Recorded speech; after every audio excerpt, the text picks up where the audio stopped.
সবাইকে স্বাগত জানাচ্ছি বিডি ভিউজে। আপনাদের সাথে আছি আমি সুস্মিতা দাস।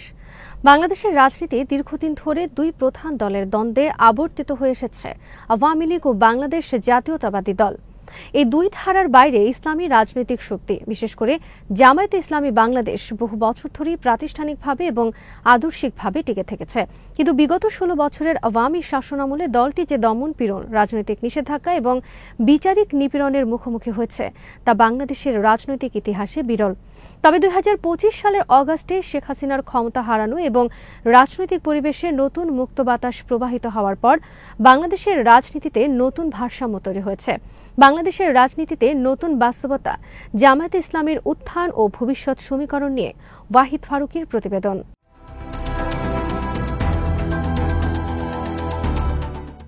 বিগত আওয়ামী শাসনামলের 16 বছরে ব্যাপক জুলুম, অত্যাচার, নির্যাতন সহ্য করে রাজনৈতিকভাবে অনেকটা আন্ডারগ্রাউন্ডে চলে যেতে হয় দলটির নেতাকর্মীদের। এছাড়াও রাজনৈতিকভাবে বিচারিক হত্যাকাণ্ডের মাধ্যমে দলের শীর্ষস্থানীয় সকল নেতাকে ফাঁসিতে ঝুলিয়ে হত্যা করা হয়। সারা দেশের লাখো নেতাকর্মীকে অবৈধভাবে আটক করে জেলখানায় ভরা হয়।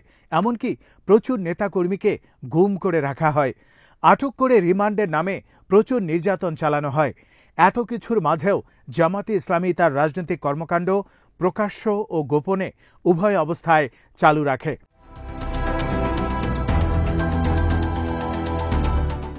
5 আগস্ট শেখ হাসিনা পালিয়ে যাওয়ার পর মুক্ত পরিবেশে জামায়াতে ইসলামী তার কর্মকাণ্ড পরিচালনা শুরু করে। দীর্ঘদিনের নির্যাতিত এই দলটির উপর বাংলাদেশের আপামর জনসাধারণের তুমুল ভালোবাসা ও সমর্থন দলটিকে ইতিহাসের সবচেয়ে জনপ্রিয় অবস্থায় নিয়ে আসে। রাজনৈতিক বিশ্লেষকদের মতে দলটি ইতিহাসের অন্যতম শক্তিশালী ও সংগঠিত অবস্থানে দাঁড়িয়ে আছে।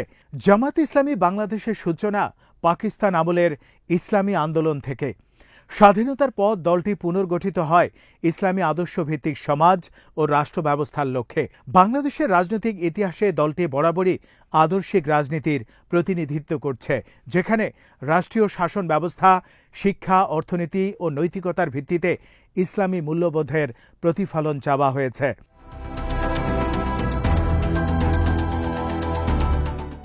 1980 ও 1990 দশকে গণতান্ত্রিক আন্দোলনে জামায়াত সক্রিয় ভূমিকা পালন করে। বিশেষ করে 1991 সালের পর থেকে দলটি সংসদীয় রাজনীতিতে গুরুত্বপূর্ণ অবস্থান নেয় এবং বিএনপির সঙ্গে জোট গঠন করে কয়েক দফা ক্ষমতার অংশীদার হয়। কিন্তু 2009 সালে আওয়ামী লীগ সরকার ক্ষমতায় আসার পর থেকে জামায়াতের উপর ব্যাপক রাজনৈতিক দমন নীতি চালানো হয়, যার প্রভাব দলটির কাঠামো, সংগঠন ও ভবিষ্যৎ রাজনীতিতে গভীরভাবে পড়ে।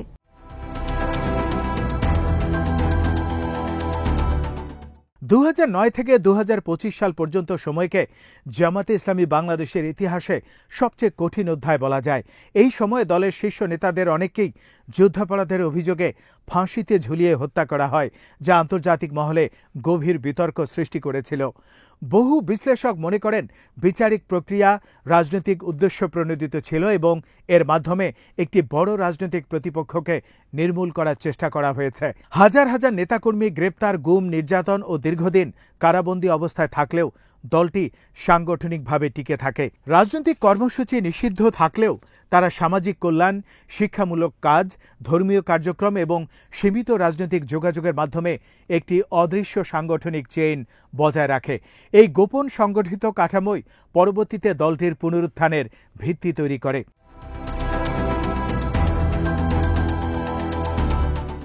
2025 সালের 5 আগস্ট শেখ হাসিনার ক্ষমতাচ্যুতি ও দেশত্যাগ বাংলাদেশের রাজনীতিতে নতুন যুগের সূচনা করেছে। দীর্ঘ দমন পীড়নের পর যখন রাজনৈতিক পরিবেশ উন্মুক্ত হয়, তখন জামায়াতে ইসলামী প্রকাশ্যে তাদের রাজনৈতিক কর্মকাণ্ড পুনরায় শুরু করে। রাজপথে, গণমাধ্যমে ও সামাজিক যোগাযোগ মাধ্যমে দলটির উপস্থিতি দ্রুত দৃশ্যমান হয়। দীর্ঘ নির্যাতনের ইতিহাস এবং রাজনৈতিকভাবে বঞ্চিত থাকার অভিজ্ঞতা সাধারণ মানুষের সহানুভূতি অর্জনে গুরুত্বপূর্ণ ভূমিকা রাখে। অনেক নাগরিক, বিশেষ করে তরুণ প্রজন্ম দেখতে পায় যে দলটি একসময় নিষিদ্ধ ছিল, তারা আজও সংগঠিত ও সুশৃঙ্খলভাবে টিকে আছে। এতে জনমনে এক ধরনের কৌতূহল ও আস্থা উভয়ই জন্ম নেয়, যা দলটির জনভিত্তি পুনর্গঠনে সহায়তা করে।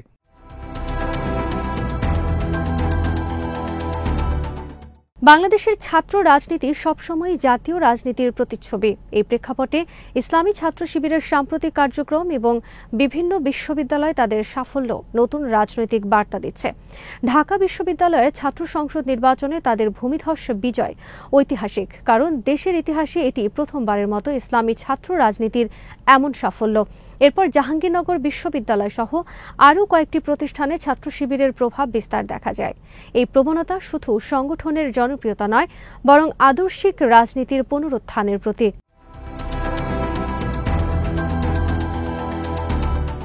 শিক্ষিত তরুণ সমাজের একটি অংশ মনে করছে, প্রচলিত দুর্নীতিগ্রস্ত রাজনৈতিক সংস্কৃতির বিকল্প হিসেবে ইসলামী আদর্শে গঠিত রাজনীতি হয়তো নতুন পথ দেখাতে পারে।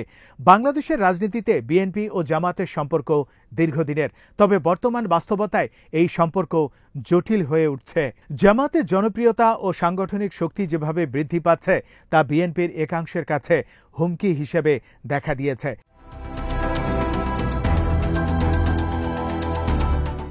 5ই আগস্টের পর বিএনপির নেতাকর্মীরা নিজেদের সম্ভাব্য ক্ষমতাসীন ভাবতে শুরু করে, ফলে কিছু ক্ষেত্রে ক্ষমতার অপব্যবহার, দখল, চাঁদাবাজির অভিযোগ ওঠে। এমন পরিস্থিতিতে জামাতের সুশৃঙ্খল সংগঠন ও জনসম্পৃক্ত কর্মসূচি জনগণের আস্থা অর্জন করে, ফলে রাজনৈতিক প্রতিদ্বন্দ্বিতা নতুন রূপ নেয়। বিএনপি ও জামাত এখন একদিকে বিরোধী শিবিরের অংশ, অন্যদিকে সম্ভাব্য প্রতিদ্বন্দ্বী শক্তি। বিএনপির মধ্যকার বিভাজন, তারেক রহমানের নেতৃত্ব নিয়ে প্রশ্ন এবং ভারতের সঙ্গে সম্পর্কের নতুন ন্যারেটিভ, সবকিছু মিলিয়ে বিএনপির জনভিত্তি কিছুটা নড়বড়ে অবস্থায় পড়েছে।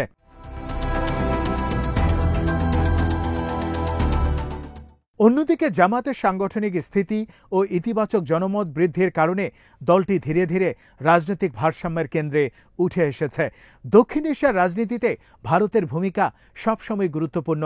বাংলাদেশের প্রতিটি সরকার, বিশেষ করে আওয়ামী লীগ, দিল্লির কূটনৈতিক ও কৌশলগত সমর্থনের উপর নির্ভর করেছে। কিন্তু শেখ হাসিনার পতনের পর বাংলাদেশের রাজনীতিতে ভারতের প্রভাব সীমিত হয়ে পড়েছে।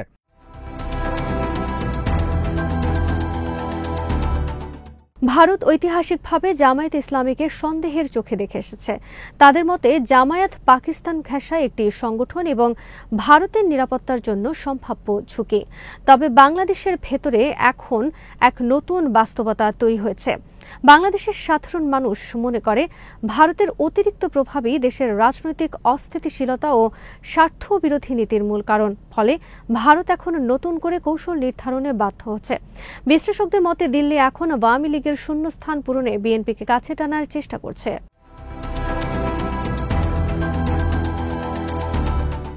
বিএনপি ভারতের সঙ্গে সমঅধিকার ও আত্মমর্যাদার সম্পর্ক গড়তে চাইলেও সাধারণ জনগণের মধ্যে সংশয় রয়ে গেছে।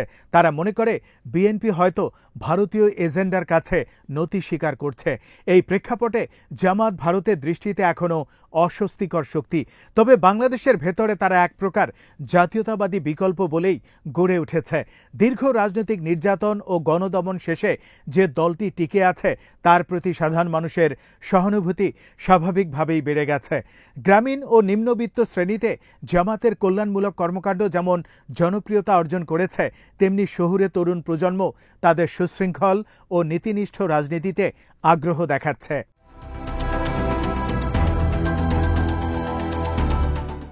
এছাড়া বর্তমান রাজনৈতিক অঙ্গনে বিএনপি ও অন্যান্য বামধারা দলগুলোর মধ্যে আদর্শিক শূন্যতা তৈরি হয়েছে।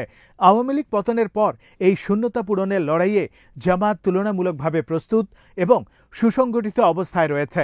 তাদের সামাজিক ও দাতব্য প্রতিষ্ঠান, শিক্ষা ও স্বাস্থ্যক্ষেত্রে সম্পৃক্ততা এবং ইসলামী অর্থনীতির প্রচার সবই তাদের জনপ্রিয়তাকে নতুন মাত্রা দিয়েছে।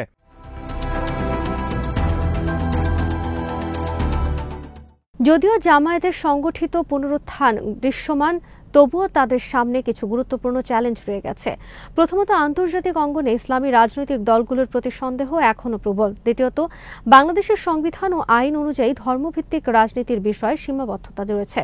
তৃতীয়ত, আঞ্চলিক রাজনীতি, বিশেষ করে ভারতের অবস্থান জামায়াতের রাজনৈতিক সম্ভাবনাকে প্রভাবিত করতে পারে।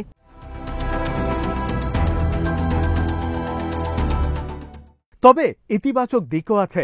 বাংলাদেশের জনগণ পরিবর্তন চায় এবং সেই পরিবর্তন যদি শান্তিপূর্ণ, সুশাসন নির্ভর ও নৈতিক রাজনীতির প্রতিশ্রুতি দেয়, তবে জামাতসহ যে কোনো দল জনসমর্থন পেতে পারে।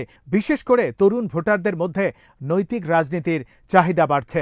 এই প্রজন্ম দুর্নীতিমুক্ত, সুশৃঙ্খল ও দায়িত্বশীল নেতৃত্ব দেখতে চায়, যা জামাত বর্তমানে তুলে ধরতে পারছে। বাংলাদেশের রাজনীতি এক নতুন মোড়ের সামনে দাঁড়িয়ে আছে। দীর্ঘ একদলীয় শাসনের অবসান, জন অসন্তোষ এবং নতুন প্রজন্মের রাজনৈতিক জাগরণ সব মিলিয়ে এখন এক রূপান্তরমুখী সময়। এই প্রেক্ষাপটে জামাতে ইসলামী বাংলাদেশের উত্থান শুধুমাত্র একটি দলের পুনর্জাগরণ নয়, বরং দেশের রাজনৈতিক সংস্কৃতির পুনঃসংজ্ঞা।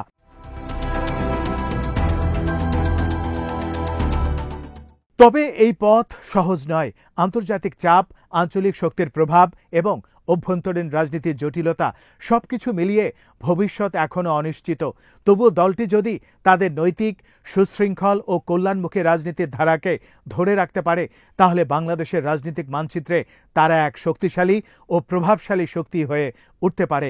বাংলাদেশের জনগণ এখন এমন এক রাজনীতি চায় যা বিশ্বাসযোগ্য, স্বচ্ছ এবং দেশের স্বার্থে নিবেদিত।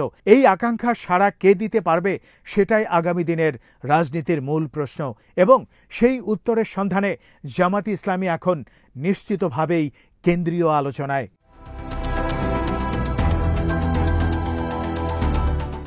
আজ এখানেই শেষ করছি। সবাই ভালো থাকুন, সুস্থ থাকুন আর দেখতে থাকুন বিটিভিউজ। চ্যানেলটি ভালো লাগলে সাবস্ক্রাইব করুন। সংযুক্ত থাকুন আমাদের ফেসবুক পেজে।